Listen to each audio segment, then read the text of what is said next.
तो आज हम बैटल टू द हेवन का सीजन 5 का एपिसोड 105 को एक्सप्लेन करेंगे। एक्सप्लेनेशन नॉवल बेस होगा, इसलिए स्टोरी और वीडियो आपस में मैच नहीं करेंगे। तो पिछले एपिसोड में हमने देखा था कि सॉयन और मिस फैंग के बीच में बैटल शुरू हो चुका था। दोनों की फाइट को देखकर सबको यही लग रहा था कि मिस फैंग ही इस बैटल को जीतेगी, लेकिन आखिर में सॉयन ही इस बैटल को जीत जाता है। सॉयन बैटल जीत चुका था, लेकिन सबको अभी भी यकीन नहीं हो रहा था कि सॉयन बैटल जीत चुका है और मिस फैंग हार चुकी है। बैटल के दौरान मिस फैंग की फिंगर सॉयन की स्पेस स्टोरेज रिंग से टच हो चुकी थी, जिसकी वजह से मिस फैंग को पता चल जाता है कि सॉयन के पास हेवन डेमन फिनिक्स टाइप के किसी मेंबर का एसेंट ब्लड है। मिस फैंग सॉयन को अपनी सीक्रेट टेक्निक से चेक करती है, लेकिन उसे वो ब्लड एसेंट कहीं भी नहीं मिलता है। तो अब आगे एपिसोड की स्टार्टिंग होती है और हमें सॉयन को दिखाया जाता है, जो कि मिस फैंग से पूछता है कि तुम्हें कुछ मिला या नहीं, लेकिन मिस फैंग उससे गुस्से से पूछती है कि तुमने एशियन फिनिक्स ब्लड एसेंट को कहाँ पे छुपा दिया है। मिस फैंग ने जब सॉयन की स्टोरेज रिंग को छुआ था तो उसे एशियन फिनिक्स ब्लड एसेंट को महसूस किया था। हालांकि जब उसने सॉयन की जांच की तो उसे कुछ भी नहीं मिला। दूसरी ओर मास्टर फैंग चिल्लाते हुए मिस फैंग कहते हैं कि फैंग किंगर, तुम ये मत सोचो कि तुम हेवन डेमन फिनिक्स टाइप की मेंबर हो, इसलिए ये डाउजन तुम्हारा कुछ नहीं बिगाड़ सकता है। अगर तुम इसी तरह परेशानी खड़ी करती रही तो मैं भूल जाऊंगा कि तुम हेवन डेमन फिनिक्स टाइप की मेंबर हो। मास्टर फैंग की बात सुनकर मिस फैंग का चेहरा बदल जाता है। बगल में खड़ा ले जुनजे ये सब देख रहा था, लेकिन उसकी भी आगे जाने की हिम्मत नहीं होती है। फिर वो मिस फैंग से कहता है कि किंगर, तुम्हें शायद गलत फैमिली हो गई थी। लेकिन मास्टर मिस फैंग उससे जवाब देने ही वाली थी, लेकिन जब उसने ले जुनजे को देखा जिसने अपनी बाहें सिकुड़ ली थी, वो उन्हें कुछ बोल भी नहीं सकती थी, क्योंकि ले जुनजे उनके मास्टर जो थे। इसके अलावा वो जानती थी कि फैंग जुनजे के होते हुए सॉयन को कोई छू भी नहीं सकता है। अगर मैं एशियन फिनिक्स ब्लड एसेंट को ढूंढ पाती तो शायद कुछ कर सकती थी। हेवन डेमन फिनिक्स टाइप की पावर को देखते हुए मास्टर फैंग भी फिर उसे नहीं बचा पाते। मिस फैंग बहुत ज्यादा गुस्से में थी और उसने गुस्से से कहा कि मैं इस मामले को इतनी आसानी से जाने नहीं दूंगी। फिर सॉयन ने मुस्कुराते हुए कहा, मिस फैंग शायद तुम कुछ भूल रही हो। विंड लाइटिंग पवेलियन की नंबर 1 डिसेबल होने के नाते तुम्हें वो वाली बात भूलनी नहीं चाहिए। मिस फैंग ने जैसे ही ये बात सुनी तो उसका पूरा चेहरा गुस्से के मारे लाल हो गया। फिर कुछ देर बाद उसने जोर से कहा, मुझे माफ कर दो। सॉयन ने जब ये सुना तो वो बस हंस सकता था। फिर उसने एक कदम पीछे लिया और मास्टर फैंग के पीछे जाके खड़ा हो गया। मास्टर फैंग ने मामले को खत्म होता देखकर राहत की सांस ली। फिर उसने ले जुनजे से कहा कि मैच अब सॉयन जीत चुका है, तो समझौते के अनुसार सॉयन और विंड लाइटिंग पवेलियन के बीच की दुश्मनी अब खत्म हो चुकी है ना। ले जुनजे का मुंह पूरी तरह से उतर जाता है जब उसने मास्टर फैंग की बात सुनी। उसके दिल में अभी भी गुस्सा भरा था, लेकिन वो अपनी और अपने पवेलियन की रेपुटेशन की वजह से उसे बाहर नहीं निकालता है। उसने बस अपना सिर हिला दिया। फिर वो सॉयन की ओर गुस्से से देखते हुए कहता है कि फैंग जुनजे की वजह से आज मैं तुम्हारे और विंड लाइटिंग पवेलियन के बीच की दुश्मनी को भूल रहा हूँ। हालांकि मुझे उम्मीद है कि तुम फ्यूचर में इस 3000 लाइटनिंग मूवमेंट डाउ स्किल को लीक नहीं करोगे। अगर तुमने इसे लीक किया तो मैं तुम्हें जिंदा नहीं छोड़ूंगा। ले जुनजे सॉयन को साफ साफ धमकी दे रहा था। सॉयन उसकी बात सुनकर बस स्माइल कर देता है और उससे ग्रीट करते हुए कहता है कि आप बिल्कुल निश्चिंत रह सकते हो। मास्टर फैंग ने ले जुनजे के बदसूरत चेहरे पर नजर डाली। फिर वो चारों ओर देखने लगे और हंसते हुए कहा कि ले जुनजे वाकई बहुत ज्यादा उदार है। हालांकि आज चारों पवेलियन की ग्रैंड मीटिंग को कंटिन्यू करना मुश्किल होगा। पावर के मामले में विंड लाइटिंग पवेलियन काफी स्ट्रॉन्ग है, इसलिए ऐसा लगता है इस सीजन का लीडर स्पॉट भी विंड लाइटिंग पवेलियन के हाथों में है। मास्टर फैंग खुलकर ले जुनजे की बेइज्जती कर रहे थे। सॉयन का मामला केवल मास्टर फैंग की वजह से हल हुआ था। इसके अलावा चारों पवेलियन के लीडर होने का टाइटल सिर्फ नाम का ही टाइटल था। चारों पवेलियन का लीडर होने का मतलब ये नहीं था कि वो सब पर रूल कर सकता है। सभी पवेलियन अपनी मर्जी के हिसाब से ही रूल करते थे। इसके अलावा अगर कोई पावर का कंपैरिजन करना चाहता है तो अन्य तीनों पवेलियन के यंग जनरेशन में ऐसा कोई भी नहीं था जो मिस फैंग को हरा सके। सॉयन ही था जो मिस फैंग को हरा सकता था। जियान जुनजे और हुआन कॉन जुनजे भी सिर्फ अपना सिर हाँ में हिला देते हैं। फिर जियान जुनजे कहते हैं कि टांगिंग फैंग किंगर का मुकाबला नहीं कर सकता था। फिर हुआन कॉन जुनजे कहता है कि वांग चेन को सॉयन ने पहले ही मार के अधमरा कर दिया है, तो वो क्या दूसरों से लड़ेगा। तो ग्रैंड मीटिंग अब खत्म हो चुकी है, तो मैं अब यहाँ ज़्यादा देर तक नहीं रुकूंगा। अगर फ्यूचर में मेरे पास टाइम होगा तो मैं आप सभी से मिलूंगा। मास्टर फैंग हंसते हुए ले जुनजे और बाकी से कहते हैं। जिसके बाद वो अपना हाथ हिलाते हैं और एक ईगल उनके पास आ जाता है। फिर मास्टर फैंग उस ईगल पर बैठ जाते हैं। मिस किंग लुआन भी उनके पीछे पीछे उस पर बैठ जाती है। सॉयन और लिनियन भी उस पर बैठ जाते हैं। मास्टर फैंग के एक इशारे के साथ ही वो ईगल विंड लाइटिंग पवेलियन को चीरते हुए उनकी रेंज से दूर चली जाती है।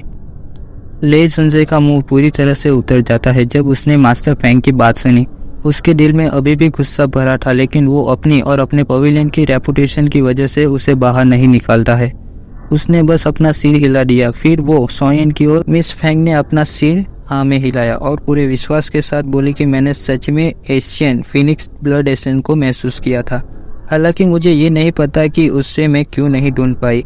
ले सुनजे ने अपना सिर हाँ में हिलाया और फिर कहा कि तुम्हें अब वापस लौट जाना चाहिए और इस मामले की report heaven demon phoenix type में करनी चाहिए, जिसकी वजह से तुम्हारी ट्राइब के एल्डर सॉयन को पकड़ ले। अगर फॉलिंग स्टार पवेलियन के लोग रोकने की कोशिश करें तो हेवन डेमन फिनिक्स टाइप की पावर को देखते हुए उन्हें खत्म करना मुश्किल नहीं होगा। मिस फैंग ने जब ये सुना तो वो एक पल के लिए झिझक गई और फिर अंत में सिर हिला दिया। फिर हमें शांत नीले आसमान में एक ईगल को दिखाया जाता है जिस पर 2 पर्सन बैठे थे। उनमें एक पर्सन सॉयन था। इस समय पर सॉयन उन ईगल पर पैर मुड़कर बैठा था। उसने जब थंडर माउंटेन की ओर देखा तो वो गायब हो चुका था। थंडर माउंटेन को गायब हो चुका देखकर उसके दिल अब धीरे धीरे शांत हो चुका था। तुरंत उसके हाथ पर एक जेट ग्रीन कलर की फ्लेम जलने लगी। ये क्या है? मास्टर फैंग ने सॉयन के बगल में आ गए और आश्चर्य से पूछा, लेकिन सॉयन ने कोई जवाब नहीं दिया। उसकी आंख केवल हाथ में जल रही फ्लेम को ध्यान से देख रही थी। उस फ्लेम में रेड ग्रीन ब्लड की बूंद मिली हुई थी। इस ब्लड में चौंका देने वाली एनर्जी मौजूद थी जो कि अब धीरे धीरे बाहर निकल रही थी। Master Fang, Miss King Luan और लिनियन ने जब ये देखा तो उनके चेहरे पर हैरानी छा गई। सॉयन ने इस चीज को पहले ही हेवनली फ्लेम में छुपा दिया था। इसमें कोई आश्चर्य की बात नहीं है कि मिस फैंग इसे क्यों नहीं ढूंढ पाई। जेट ग्रीन फ्लेम भयंकर रूप से जल रही थी जिसकी वजह से तापमान तेजी से बढ़ रहा था। हालांकि किसी ने इस पर ध्यान नहीं दिया।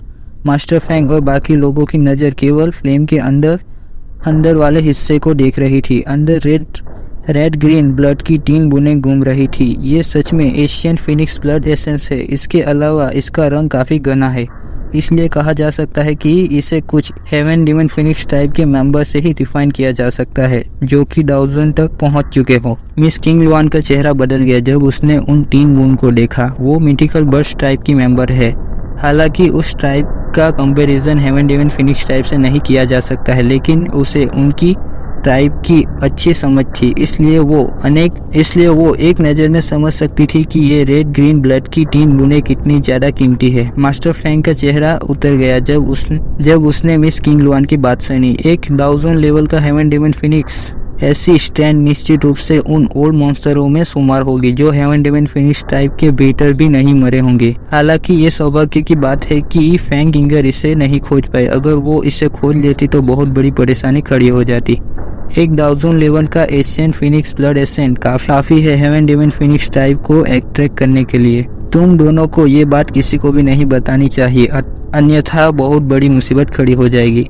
मास्टर फैंग ने बहुत अधिक गंभीर शब्दों में कहा था। मिस किंग लुआन और लिनियन ने ये शब्द सुनकर अपना सिर हाँ में हिला दिया। उन्हें साफ समझ में आ गया था कि अगर ये बात फैल गई तो सॉयन पर बहुत बड़ी मुसीबत आ जा सकती है। मास्टर फैंग और बाकी सभी ने जब सॉयन को देखा तो वो शॉक हो गए। सॉयन का चेहरा लाल हो चुका था, उसकी बॉडी का तापमान भी बहुत अधिक था। ऐसा लग रहा था कि वो किसी चीज को रोकने की कोशिश कर रहा है। एशियन फिनिक्स ब्लड एसेंट की 3 बूंदों से ज्यादा भी कुछ है जो अभी भी उसकी बॉडी में मौजूद है। हालांकि ऐसा लग रहा है कि वो उसे बाहर निकालने की कोशिश कर रहा है। मास्टर फैंग को पता चल गया कि सॉयन के साथ क्या हो रहा है। फिर उसने गहरी आवाज में उन दोनों को समझाया। लिनियन चिंतित हो गया और उसने पूछ लिया कि अब हमें क्या करना चाहिए। एशियन फिनिक्स ब्लड एसेंस के अंदर हेवन डेमन फिनिक्स ट्राइब के ब्लड लाइन की पावर है। एक नॉर्मल पर्सन के लिए इसे एब्जॉर्ब करना असंभव है। आखिरकार एक ह्यूमन के मुकाबले हेवन डेमन फिनिक्स का संविधान काफी स्ट्रांग है। अगर कोई इसे जबरदस्ती एब्जॉर्ब करने की कोशिश करता है तो उसकी बॉडी ब्लास्ट हो सकती है। अब हम केवल यही कर सकते हैं कि उसकी बॉडी में मौजूद वो एशियन फिनिक्स ब्लड एसेंस को बाहर निकालने में उसकी मदद करें। मिस किंग लुआन ने गंभीर होकर कहा कि इसे बाहर निकालना असंभव है। सोयन ने मिस फैंग की खोजबीन से बचने के लिए इस ब्लड एसेंस को अपनी हेवनली फ्लेम में छुपा दिया था। हालांकि हेवनली फ्लेम का तापमान ज्यादा होने की वजह से ब्लड एसेंस की कुछ एनर्जी फैल गई। ये एनर्जी उसकी पूरी बॉडी में फैल चुकी है, इसलिए इसे बाहर निकालना पहले से ही नामुमकिन है। फैंग जंजन ने अपना सिर हिलाया क्योंकि उसके सामने एक और समस्या आ चुकी थी। मिस किंगलवाल ने जब ये सुना तो उसने भी अपने हाथ फैला दिए। वो भी अब कुछ नहीं कर सकती थी। तभी मास्टर फैंग ने अपना विचार व्यक्त करते हुए कहा, अगर मैं इसे जबरदस्ती बाहर निकालने की कोशिश करूंगा तो शायद समस्या और भी ज्यादा बढ़ सकती है। इसलिए सबसे पहले ये देखना अच्छा होगा कि सोयन उस एशियन फिनिक्स ब्लड एसेंस को अपनी बॉडी में से कैसे बाहर निकालता है। उसे अब अपनी पावर पे ही भरोसा करना होगा। जब वे तीनों बात कर रहे थे तो सोयन की स्किन गर्म हो रही थी। उसकी बॉडी का कलर ब्लड की तरह लाल हो चुका था। बेशक सोयन का उससे बाहरी हिस्सा ही, लेकिन अंदरूनी हिस्सा भी डैमेज हो रहा था। रेड ग्रीन एनर्जी पागलों की तरह उसकी बॉडी में घूम रही थी। सोयन अपनी बॉडी में से उस रेड ग्रीन एनर्जी को बाहर निकालने की पूरी कोशिश कर रहा था। मूल रूप से उसने मैजिकल मिस्ट की डेड बॉडी में से रेड ग्रीन ब्लड की 5 बूंदों को रिफाइन किया था। इनर एकेडमी में एक पिल को रिफाइन करते टाइम एक बूंद का यूज किया था। तब उसके पास केवल 4 बूंदे बची थी। अब उसके पास केवल 3 बूंदे ही बची है। बची हुई वो आखिरी बूंद उसकी बॉडी में मौजूद थी। उसकी बॉडी को डैमेज करने में सबसे बड़ा हाथ उस रेड ग्रीन ब्लड की बूंद का ही था। जब वे सब हेवनली फ्लेम में थी तो उसमें से एक बूंद अलग होकर उसकी बॉडी में फैल गई थी। मैं यह नहीं मानता कि तुम्हें मैं रिफाइन करने के बाद कंट्रोल कर पाऊंगा। सोयन को बहुत ही ज्यादा पेन हो रहा था। फिर उसके दिमाग में एक विचार आया और उसने अपनी स्पिरिचुअल पावर को एक्टिवेट कर दिया, जिसके बाद उसने अपनी स्पिरिचुअल पावर की मदद से उन सभी एनर्जी को एक डायरेक्शन की तरफ भेजने लगा। वाइल्ड एनर्जी के और अधिक बिखरने से उसकी अंदरूनी चोटें और भी ज्यादा बढ़ सकती थी। इसलिए उसे बिखरी हुई एनर्जी को इकट्ठा करके उन्हें पूरी तरह से खत्म करने की जरूरत थी। रेड ग्रीन ब्लड की वाइल्ड एनर्जी को कंट्रोल करना बहुत ही मुश्किल था। उन सभी वाइल्ड एनर्जी को इकट्ठा करने के लिए सोयन को बहुत ही ज्यादा स्पिरिचुअल पावर खर्च करनी पड़ रही थी, जिसकी वजह से उसकी स्पिरिचुअल पावर की थकावट असामान्य रूप से बढ़ गई थी। अगर सोयन 1000 लेवल तक नहीं पहुंचा होता तो शायद उसके लिए ये सब करना लगभग नामुमकिन सा था। सोयन की स्पिरिचुअल पावर उसकी पूरी बॉडी में घूम रही थी और उन सभी वाइल्ड एनर्जी को इकट्ठा कर रही थी। 10 मिनट से भी कम समय में उन सभी वाइल्ड एनर्जी को इकट्ठा कर लिया था। फिर जाके उसने राहत की सांस ली। फिर उसने अपनी बॉडी में ग्लेस फ्लेम से एक फ्लेम फोल्डर बना दिया और उसमें उस वाइल्ड एनर्जी को डाल दिया। जैसे ही वो वाइल्ड एनर्जी फ्लेम फोल्डर में गई वैसे ही उसका तापमान बढ़ने लगा। तापमान के बढ़ते ही रेड ग्रीन ब्लड एनर्जी को कुछ खतरा महसूस हुआ और वो कई सारे टुकड़े में बिखर गई। सोयन ने अपने फ्लेम पे फुल कंट्रोल होने की वजह से वो रेड ग्रीन ब्लड उस फ्लेम कॉल्ड्रन से बाहर जा सकती नहीं थी।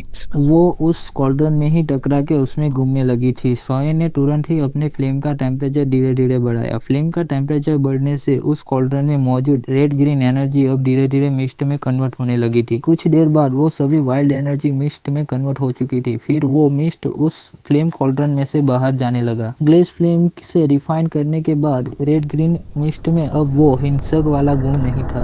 वो अब बिल्कुल शांत हो चुकी थी। फिर वो रेड ग्रीन मिस्ट सोयन की हड्डियां, नसों, मांसपेशी, कोशिका में मर्ज होने लगी। इस रेड ग्रीन मिस्ट अब उसकी बॉडी के साथ पूरी तरह से मर्ज हो चुकी थी। लेकिन सोयन ये देखकर शॉक हो गया कि उसकी पूरी बॉडी को एक प्योर एनर्जी बूस्ट दे रही है। उसकी पावर अब धीरे धीरे बढ़ रही थी। यह एशियन फिनिक्स ब्लड एसेंस सच में किसी की भी पावर को बढ़ा सकता है। हालांकि इसका यूज इससे भी बेहतर तरीके से हो सकता था अगर मैं इससे कोई पिल रिफाइन करता तो। सोयन अपनी बॉडी में हुए इस बदलाव को देखकर खुशी हुआ था कि तभी उसे कुछ अजीब सा महसूस हुआ। उसे तब समझ में आ गया था कि इस एशियन फिनिक्स ब्लड एसेंस को एब्जॉर्ब करना इतना भी आसान नहीं है। अगर मेरे पास हेवनली फ्लेम नहीं होती तो मैं शायद इसे कभी भी रिफाइन नहीं कर पाता। ग्लेस फ्लेम से बार बार रिफाइन करने की वजह से वो फ्लेम कॉर्डन में से रेड ग्रीन मिस्ट लगातार बाहर निकल रही थी। रेड ग्रीन मिस्ट जैसे ही मेरी बॉडी में एब्जॉर्ब होती है तो मेरी पूरी बॉडी स्ट्रांग होने लगती है। सॉयन को भ्रम था कि अगर उसके पास पर्याप्त मात्रा में एशियन फिनिक्स ब्लड एसेंस होता तो शायद मेरी बॉडी भी हेवन डिवाइन फिनिक्स टाइप जितनी मजबूत होती। बेशक इसके लिए पूर्व शर्त ये थी कि उसे इस ब्लड एसेंस को सहन करना होगा। एशियन फिनिक्स ब्लड एसेंस को सच में ह्यूमन के लिए थोड़ा ज्यादा वाइल्ड है। अगर मैं लापरवाह होता तो पावर बहुत ज्यादा बढ़ने से मेरी बॉडी ब्लास्ट हो सकती थी। Body blast. सॉयन ने जब ये सोचा तो उसका पूरा शरीर काबू था। एशियन फिनिक्स ब्लड एसेंस को लिमिटेड में एब्जॉर्ब करे तो बॉडी स्ट्रांग हो सकती है। अगर उसे लिमिट से ज्यादा यूज करे तो उसकी बॉडी ब्लास्ट भी हो सकती है। सॉयन ने तुरंत ही अपने फ्लेम कॉर्डन को देखा जिसमें अभी भी रेड ग्रीन एनर्जी का 2/3 हिस्सा बचा हुआ था। सिर्फ 1/3 हिस्से को भी सॉयन एब्जॉर्ब नहीं कर सकता था। अगर बाकी के हिस्से की एनर्जी को भी उसकी बॉडी ने एब्जॉर्ब कर लिया तो उसकी पूरी बॉडी ब्लास्ट हो जाएगी।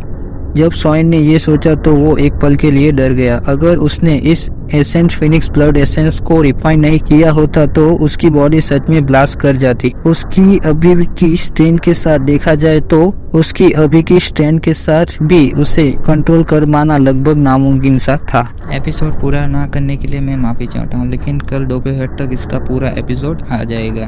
तो thanks for watching this video.